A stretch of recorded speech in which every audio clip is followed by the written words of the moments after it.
નમસ્કાર. ફરી પાછા દુઃખવાળા સમાચાર છે. દુઃખવાળા એટલા માટે કે એક સાથે બહુ બધા એડમિશન આવી રહ્યા છે. સંખ્યા ઓલરેડી ફૂલ છે, ફૂલ ઉપર ફૂલ થઈ ગઈ છે. ક્યાંય ખૂણે ખાચરે શેડ નીચે બહાર ગેલેરીમાં હોસ્ટેલમાં ક્યાંય જગ્યા નથી રહી, પણ એડમિશન રોજ 8-10 આવી રહ્યા છે. તો તમને આજે એડમિશન નથી. શું નામ કાકા તમારું? કાળુભાઈ કાનજીભાઈ. ક્યાંથી આવ્યા છો? સાપર, રાજકોટ. કોણ છે તમારા ઘરમાં? કોઈ નથી.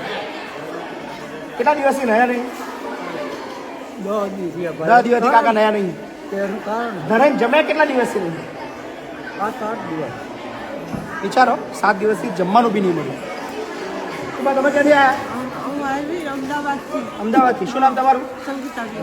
સંગીતાબેન. કોણ છે તમારા ઘરમાં? કોઈ નહીં, અમારા ઘરવાળા હતા તો મરી ગયા એટલે મને અહીંયા મોકલી. નડિયાદ ગયા હતા તમે? નડિયાદથી અહીં મોકલ્યા તમને. શું નામ તમારું કીધું? સંગીતાબેન. કઈ વાંધો નહીં. બોલો માજી, શું નામ તમારું?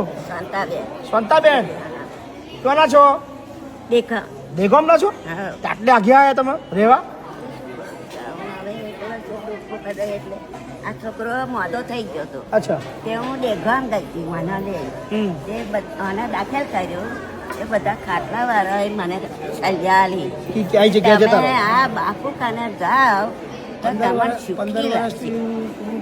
બરાબર. સુખી રાખશે જાઓ. ગઈ સાલ 1,85,000 રૂપિયા દવાખાનામાં થયા. ના, શું નામ બાત? શાંતાબેન. તમારું નામ શું છે? રમેશભાઈ. તમારા બેન વૃદ્ધાશ્રમમાં રહેવાનું છે ને? કોઈ ચિંતા ના કરો, રાખી લે છે. બરાબર, ટેન્શન ના લેશો, આરામથી રહો. સો એક સાથે 4 એડમિશન છે. આનંદના સમાચાર તો નથી જ, પણ આનંદના સમાચાર એટલા માટે કહેવાય આ લોકો માટે, કારણ કે એ લોકો નિરાધાર છે, કોઈ એમનું છે ને જોવાવાળું. સો એમના માટે આનંદના સમાચાર છે. પણ જગ્યા ઓલમોસ્ટ ફૂલ છે, પણ આપણે ક્યાંક ને ક્યાંક વ્યવસ્થા કરતા રહીશું. So thank you so much.